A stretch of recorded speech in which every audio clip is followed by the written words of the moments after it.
আমি আসলে এই মুহূৰ্তত কাৰোবাক ইনষ্টিগেট কৰি কাৰোবাক টাৰ্গেট কৰি কোনোবা RSS কোনোবা বিজেপি ক'ব খোজা নাই।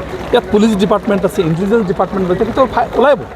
আমি এই কথাখিনি এটা কথা ক'ব বিচাৰিছোঁ, যিবিলাকে ন্যস্ত স্বাৰ্থ জড়িত মহল আছে তেখেতসকলৰ বিৰুদ্ধে ইনকুৱাৰী হ'ব, নিশ্চয় এইবিলাক ধৰা পৰিব আৰু উপযুক্ত শাস্তি পাব।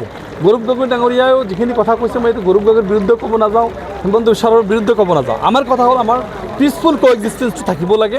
তেখেতসকলে যাতে উচ্চবাচ্য কৰি যাতে সংঘাত সৃষ্টি নকৰে তাৰ অনুৰোধ থাকে। গোটেই অসমত দেখা গৈছে এইকেইদিন গো মাংসক লৈ বিতৰ্ক সৃষ্টি হৈছে। প্ৰথমতে যদি ধুবুৰী, তাৰপিছত লখিমপুৰ, উত্তৰ লখিমপুৰ সবতে গো মাংস ওলাইছে। একেবাৰে ৰাজনৈতিক ষড়যন্ত্ৰ কিবা থাকিব পাৰে? নিশ্চয়কৈ ৰাজনৈতিক ষড়যন্ত্ৰ। এইটো ৰাজনৈতিক ষড়যন্ত্ৰ নহ'লে গোটেই বছৰটো নাথাকে। ইলেকশ্যন আহিলেই এইবিলাক কিয় আহে?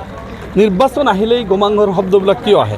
গোমাংস আমাৰ সমস্যা নেকি? কোনোবাই গোমাংস খাইছে, কোনোবাই গাহৰি খাইছে। মানুহে গাহৰি খাইছে, আমাৰতো প্ৰব্লেম নাই। আমি একে ট্ৰাইবেলতে বহি আমি এছেম্বলিত খাই আছোঁ, কোনোবাই সেইটো খাইছে, কোনোবাই সেইটো খাইছে। তো এইবিলাক আমাৰ ইছ্যু নহয়। ইছ্যু সাধাৰণ ৰাইজক, অশিক্ষিত ৰাইজক যাতে উচতাই দি অশান্তি সৃষ্টি কৰিব নোৱাৰে, সেইটো আমি লক্ষ্য ৰাখিছোঁ। 2012 চনৰ পিছত ধুবুৰীত কিন্তু শান্তিপ্ৰিয় অৱস্থাত আছে। ধুবুৰীত কিন্তু একো ধৰণৰ এই ধৰণৰ কোনো ডাঙৰ কোনো ইনচিডেণ্ট হোৱা নাছিলে। তো আপুনি কি ভাবে, একাংশই কোনোবা উচতাই আছে নেকি যে আকৌ ধুবুৰী অশান্তি হওক?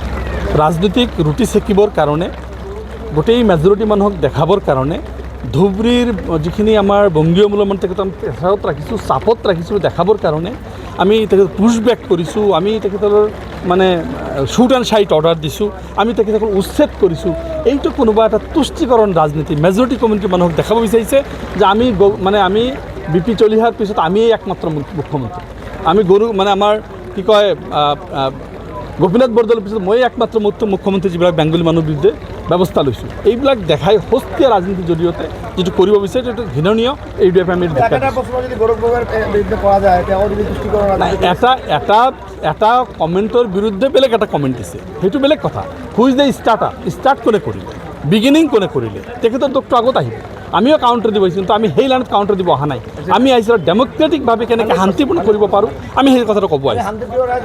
শান্তি বিচাৰোঁ, আমি ধুবুৰীত শান্তি বিচাৰোঁ।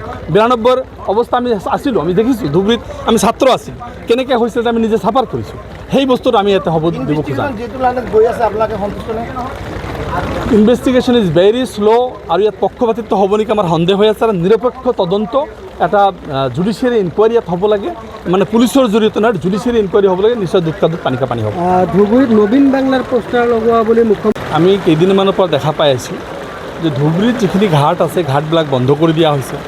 ধুবুৰীত যিটো গৰু গাহৰিলৈ যিটো অৱস্থা, মন্দিৰলৈ যিটো অৱস্থা সৃষ্টি হৈছে, ইয়াত দেখামাত্ৰে গুলিৰ যিটো নিৰ্দেশ দিছে, সকলো বস্তু লক্ষ্য কৰি আমি এটা AIUDFৰ সজাতি দল 6জনমান বিধায়ক, ডক্টৰ হাফিজ ৰফিকুল ইছলাম, হাফিজ বছিৰ আহমেদ চৌধুৰী, বছিৰ আহমেদ কাছিমি, আমাৰ নজৰুল হক, আমাৰ নিজানুৰ ৰহমান, শামছুল হুদা, মই আমিনুল ইছলাম মানকাছৰৰ বিধায়ক, আমি গোটেইখিনি ইয়াত আহিছোঁ। আহি এই গোটেইখিনি বস্তু আমি সৰজমেন লক্ষ্য কৰিলোঁ। কেনেকৈ মানুহখিনি উচ্ছেদ কৰিলে, কেনেকৈ দোকানবিলাক বন্ধ কৰি দিলে, কেতিয়া কেনেকৈ ঘাটবিলাক বন্ধ কৰি দিলে। ইয়াত যাতে অশান্তিৰ পৰিৱেশ সৃষ্টি নহয়। বিভিন্ন বেপাৰীবিলাকে ফোন কৰিছে, দাদা আপোনালোকে কিবা এটা কৰক, ফোন দিয়ে 5টা বজাতে বন্ধ হৈ যায়, ওচৰৰ মানুহবিলাক আহিব নোৱাৰে, বেমাৰী আহিব নোৱাৰে, ছাত্ৰ আহিব নোৱাৰে। এই গোটেইখিনি বিষয় লৈ আমি আজি এটা পৰ্যবেক্ষণ কৰিলোঁ। আৰু এইখিনি লৈ আমি কেনেকৈ আমি DC ৰ লগত আলোচনা কৰি, আমাৰ মিউনিচিপালিটি চেয়াৰমেনৰ লগত আলোচনা কৰি, SP ৰ লগত আলোচনা কৰি কেনেকৈ এটা শান্তিৰ পৰিৱেশ সৃষ্টি কৰিব পাৰোঁ, গভৰ্ণৰ আৰু মুখ্যমন্ত্ৰীৰ লগত আলোচনা কৰি কেনেকৈ এটা শান্তিৰ পৰিৱেশ সৃষ্টি কৰিব পাৰোঁ, সকলো জাতি জনগোষ্ঠীৰ মাজত সমন্বয় কেনেকৈ সৃষ্টি কৰিব পাৰি, আমাৰ শান্ত ধুবুৰীৰ যাতে অশান্ত নহয়, আমাৰ ৰাজনৈতিক 26ৰ ৰাজনীতিৰ কাৰণে যাতে আমাৰ সাধাৰণ মানুহৰ মাজত সংঘাত নহয়, এই কথাবিলাক আমি বিচাৰিছোঁ। কাৰণ আমি শান্তিপূৰ্ণ আৰু আমি এটা শান্তিপূৰ্ণ পিচফুল এটা কোএক্সিষ্টেঞ্চ বিচাৰিছোঁ। সকলো জাতি জনগোষ্ঠী সমিলে থাকিব লাগে। ইমান বছৰৰ পৰা আমাৰ ধুবুৰীত অশান্তি নাই। এতিয়া অশান্তি সৃষ্টি যাতে 26ৰ কাৰণে নহয়, এই কথাবিলাক আমি এডমিনিষ্ট্ৰেশ্যন লগতে আমি কমন পিপল আৰু আপোনালোকৰ সাংবাদিকসকলৰ জৰিয়তে আমি ক'ব বিচাৰিছোঁ যে AIUDF শান্তি বিচাৰে। ইয়াতে আমি পুছবেক আমি দেখা পাইছোঁ, আমি উচ্ছেদ আমি দেখা পাইছোঁ, ইয়াত আমি যেনেকৈ স্কুল ঘাটবিলাক বন্ধ কৰি দেখা পাইছোঁ। সকলো এটা ষড়যন্ত্ৰৰ এটা পৰিণতি যেন আমাৰ অনুভৱ হৈছে। এই ষড়যন্ত্ৰৰ পৰা আমি কেনেকৈ উৎখাত কৰিব পাৰি সেইটো ব্যৱস্থা কৰোঁ। ৰাজনীতি চলিছে, এইটো স্পষ্ট ছবি দেখিবলৈ পোৱা গৈছে। এই মুহূৰ্তত আপোনালোকৰ যিটো ভূমিকা কি হ'ব? চাওক, আমি স্পষ্টভাৱে কৈছোঁ যে গৰু গাহৰি, মন্দিৰ মছজিদ গীৰ্জা আমাৰ সমস্যা নহয়। যাৰ ধৰ্ম তেখেতসকলে পালন কৰিব, কোনে ঘৰত কি খায় তেখেতসকলে খাব। এইটোক লৈ যাতে আমাৰ সাধাৰণ ৰাইজৰ মাজত সংঘাত সৃষ্টি কৰিব নোৱাৰে, আমাৰ আহ্বান সেইটো। কোনোবাই ৰাজনৈতিকভাৱে কেতিয়া ক'ব যে এইটো মোগলৰ শেষ ৰণ, কেতিয়া ক'ব শৰাইঘাটৰ শেষ ৰণ, কেতিয়া ক'ব যে এইটো 100 কিলোমিটাৰ বদৰুদ্দিন আজমলক সোমাব নিদিওঁ। এইবিলাক কথা কৈ এটা বিভ্ৰান্তি সৃষ্টি কৰা, সাধাৰণ ৰাইজক বুৰ্বক বনোৱাৰ যিটো পৰিকল্পনা, তাৰ বিকল্প হিচাপে আমি ক'ব বিচাৰিছোঁ যে উন্নয়নৰ ৰাজনীতি কৰিব লাগে, ডেভেলপমেণ্ট কেনেকৈ হ'ব তাৰ ৰাজনীতি কৰিব লাগে, বেকাৰ সমস্যা কেনেকৈ সমাধান হ'ব সেইটো ৰাজনীতি কৰিব লাগে।